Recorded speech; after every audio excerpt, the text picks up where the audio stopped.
Ora, bem-vindo à edição semanal, a segunda, de 2018, do Think Tank. Isto foi uma semana muito agitada. Desde o congresso do PST e mais uma catrefada, perdoem-me a expressão, de debates entre Rui Rio e Santana Lopes, até à polémica da eventual não recondução de Joana Marques Vidal à Procuradoria-Geral da República. Ora, o programa de hoje vai estar centrado, não se esqueça que tem sempre duas partes, e você pode começar a fazer os seus comentários, as suas análises, as suas sugestões, e até discordar logo de início. Nós procuraremos comentar alguma coisa na segunda parte, se tivermos tempo para isso. Mas, dizia eu, o programa vai ter duas partes, como sempre, mas nós vamos procurar centrar a discussão em volta destes dois temas. No caso do PST, a mudez. A mudez do PST, particularmente neste período do pós-Passos Coelho. Mas para você perceber melhor onde é que queremos chegar, eu vou entregar a discussão ao Joaquim, porque a paternidade da nudez, perdão, da mudez é de Joaquim Aguiar. Convém não confundir nudez com nudez, porque a nudez é a nudez forte da verdade. A mudez é o que acontece, ou alguém que nunca ouviu e, portanto, nunca aprendeu a falar. Então, mas esse é que é o ponto. Aquilo é mudez ou é alguém que não quer ouvir? Ou alguém que já falou e agora não fala. Sim. Certamente porque lhe cortaram a língua. A sério, então? Quem corta a língua, de facto, já não consegue falar, mesmo que tivesse aprendido a falar. Porque a mudez, ou o silêncio do PSD, não é que não tenha discurso, porque para preencher os tempos de debate disseram muita coisa. Agora não disseram nada sobre o que é a estratégia para o país. Mas está a falar dos dois candidatos? Os dois candidatos, porque okay. Ambos se referenciam mutuamente. E referenciam-se mutuamente porque na história do PSD se substituiu aquilo que eram os debates em congresso para aquilo que são as campanhas de primárias para eleições diretas. Que era aquilo que tornava os congressos do PSD a coisa mais animada da política portuguesa. Porque obrigava a formar coletivos. Sim. E obrigava as pessoas a exporem-se. O próprio debate é que formava as maiorias e as minorias que depois iriam votar no Congresso. Sim. Agora, com as eleições diretas, o que acontece é projetam-se personalidades para serem escolhidas em eleições diretas. Pelas bases. Isto significa que não é preciso formar o coletivo primeiro nos debates normais que devem acontecer dentro de um partido. O que é preciso é ter uma visibilidade que permita ser candidato a primárias. Ora, isto em lugar de alargar o campo do debate político, pelo contrário, concentra-o naquilo que são as personalidades que concorrem às primárias. Joaquim, mas qual é a diferença entre esta mudez agora, nesta escolha, e a mudez que já existia? Quando Passos Coelho foi eleito líder também já havia mudez, porque o PSD já tinha mudado. Não, mas o mudez não quer dizer mudança. Mudez quer dizer ser incapaz de falar. Não, eu percebo isso. Mas o problema é que o Joaquim estava a associar a mudez ao facto de, neste momento, o processo de eleição do líder já não exigir os acordos prévios. Mas também já acontecia isso quando foi de Passos Coelho. Não, porque o Passos Coelho foi eleito na altura para se contrapor a José Sócrates, Sim. a quem depois ganhou em eleições legislativas, mas basicamente aquilo que foi a conversa de Passos Coelho foi executar um programa de emergência que tinha sido negociado com entidades externas. Ora, justamente tudo o que se passa durante o tempo em que Passos Coelho foi Primeiro-Ministro e agora, apesar de ter ganho as eleições em 2015, o tempo em que esteve na oposição, o que se passa durante todo este período é esconder o que é que foi 2011. Isto é, esconder aquilo que tornou necessário recorrer a um programa proposto por entidades externas. Já aí havia silêncio do PSD enquanto partido mas que tinha uma pauta para tocar e, portanto, no caso de não ter instrumento para cantar, que foi aquilo que Passos Coelho seguiu durante o tempo em que foi Primeiro-Ministro. Mas o que é que os partidos da oposição sempre fizeram enquanto ele era Primeiro-Ministro? Dizer que não era preciso fazer aquilo, dizer que estávamos a ser colonizados por entidades externas e agora, quando já há resultados desse programa de emergência, os resultados são considerados o efeito da boa gestão política por parte do Partido Socialista. Então, e onde é que entra a mudez do PSD?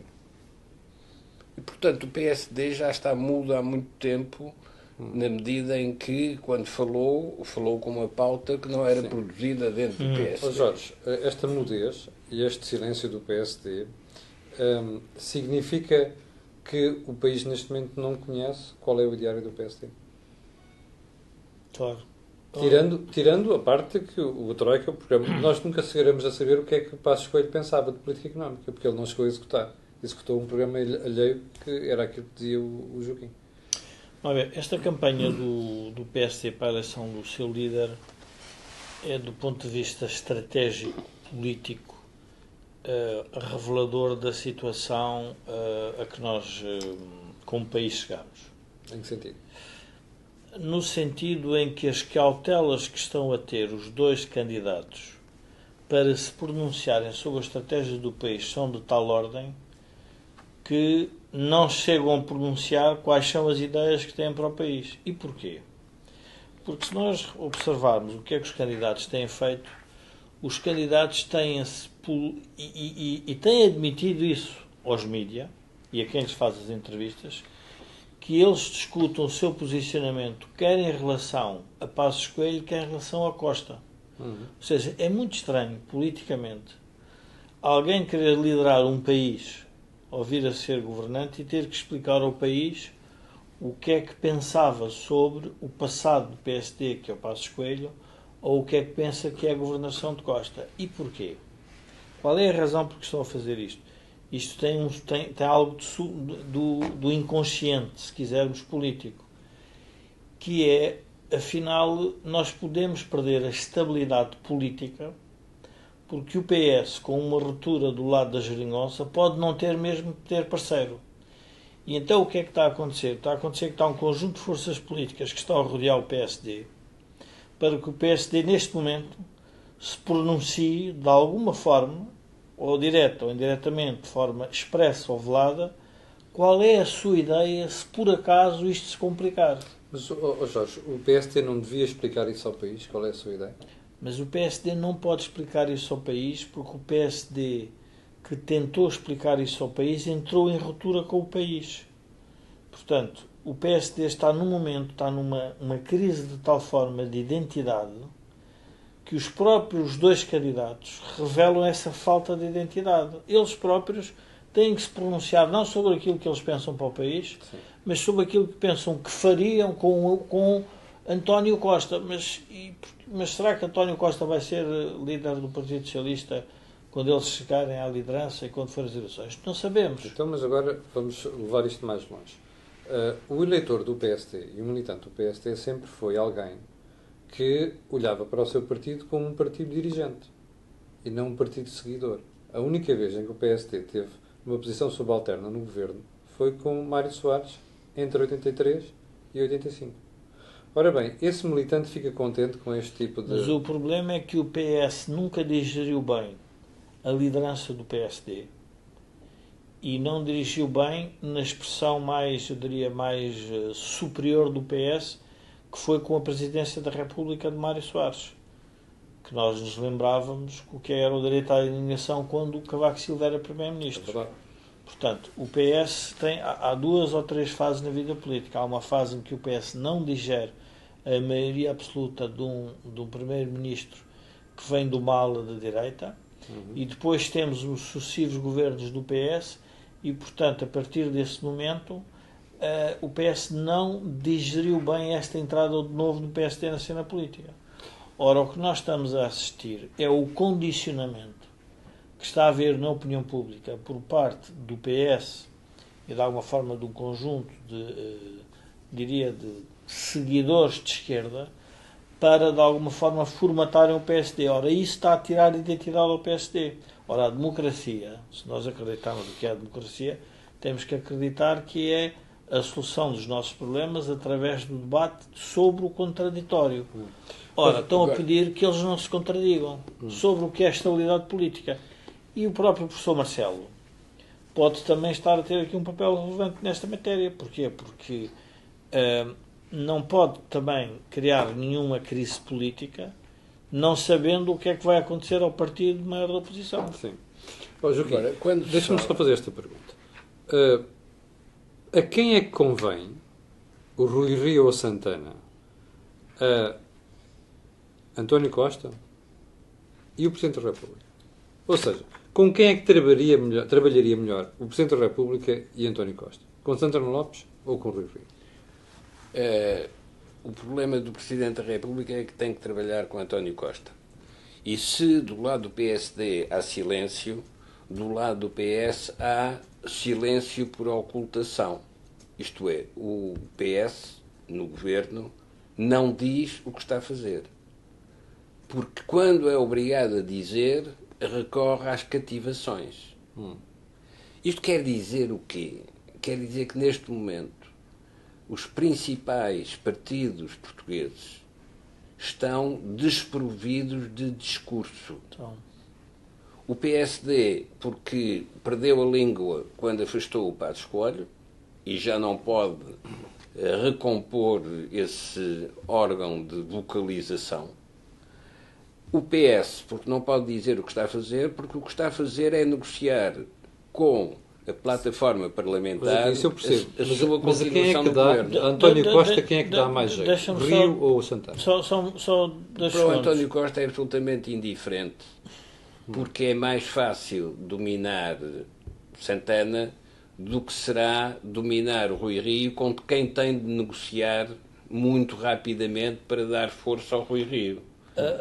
Eu só queria ajudar o Joaquim neste processo, que é o que esta crise revelou, e esta estrutura governativa e esta estrutura da oposição, esta configuração política e partidária, é que todos os partidos perderam a identidade.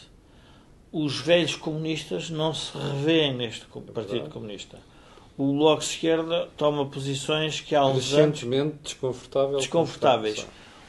O PSD, como não quer falar sobre a herança de Passos Coelho, porque tem alguns complexos sobre a matéria, resultante de alguma forma do que se criou na opinião pública, do que é que Passos Coelho representou para o país, e o PS não fala porque está no poder, ou seja, no fundo há um silêncio dos militantes do PS relativamente às políticas do próprio PS, porque está apenas a ocupar o poder. E, portanto, o que nós estamos a assistir é esta perda de identidade dos quatro, e fica o CDS de fora, que fica numa posição relativamente mais confortável. Porque, se nós repararmos, é o partido que tem feito as críticas, diria, mais... Acutilantes. Não é só mais acutilantes. Faz as críticas de forma descomplexada. Pois, não tem nada a perder. Não tem nada a perder. E, portanto, e não é por acaso que toda esta questão relacionada também com o financiamento partidário, até o próprio CDS se põe de fora de tudo isto. Sim. Portanto, o que nós estamos a assistir, e o Joaquim está nesse sentido, é, por uma razão ou por outra, a mudez está em todos os partidos. Sim, mas deixa-me voltar o PSD é mais grave ainda. O Joaquim diz que para António Costa é irrelevante. Então, mas se é irrelevante, porque é que esta semana assistimos a Vieira da Silva dar uma mãozinha a Rui Rio? Não só dá uma mãozinha ao Rui Rio, como o Rui Rio é aquele que melhor oferece ao PS uma via de saída no caso de entrar em confronto com os seus apoios parlamentares. Era aí que eu queria chegar. Mas agora para o Presidente da República, quem é mais fácil de lidar? É Santana ou é Rui Rio? O Presidente da República conhece-os a todos. Isso eu também sei. Com o Santana fez a Nova Esperança. A Nova Esperança. Com o Rui Rio, fez do Rui Rio o secretário-geral do PSD quando ele era dirigente do PSD. Mas agora, Com quem é que trabalharia melhor? Conhecendo todos, como conhece também o António Costa, de quem foi professor, conhecendo todos, eu diria que o Marcelo não quer nenhum. Isto é, o grande problema com que o Marcelo está, justamente porque os conhece, é saber quais são as suas limitações. E as limitações para um presidente são ou encontro solução no intervalo de 3 anos e meio, porque ele já tem 2, ou encontro solução ou o problema cai em cima de mim. Esse é sempre o problema do presidente. Mas já lá está, não é? O problema do presidente é, está tudo bem se estiver bem, mas se estiver mal, a culpa é dele. Claro.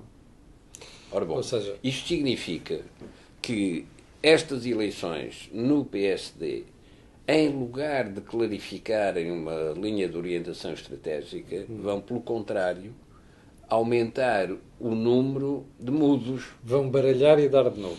E fica tudo no mesmo. Não, nem sequer é baralhar e dar de novo, porque é pior, vão faltar cartas. É que, de repente, o baralho não está completo. E revela um outro problema para o país de uma dimensão muito séria, que é a impossibilidade que o país tem de se pensar ele si próprio, como é que vai, no fundo, vencer, se quisermos, aquilo que eu chamo a montanha da dívida e o problema do crescimento. Porquê? Porque tem que obedecer às regras e aos ditames europeus. Portanto, o que é que nós estamos a assistir? Isto é mais ou menos o que nós assistimos na Grécia. Nós não conseguimos ainda compreender como é que o Syriza, que fez aquelas campanhas todas contra a Europa, de repente é um cordeiro domado pela própria Europa. Mas o que é que se passou na cabeça da política grega para levar a que tudo esteja domado? Ora, o que é que nós estamos a assistir? Estamos a assistir a que estamos a ficar completamente obrigados a respeitar as regras europeias, qualquer que seja o partido. Sim, Portanto, mesmo, isso eu acho que já todos aprendemos. Ainda que por isso tenham que fingir. Bom, nós chegámos ao fim da primeira parte. Vamos voltar até em 30 segundos. Vai colocando as suas apreciações e as suas questões e também as suas discordâncias, que nós voltaremos já de seguida. Até já.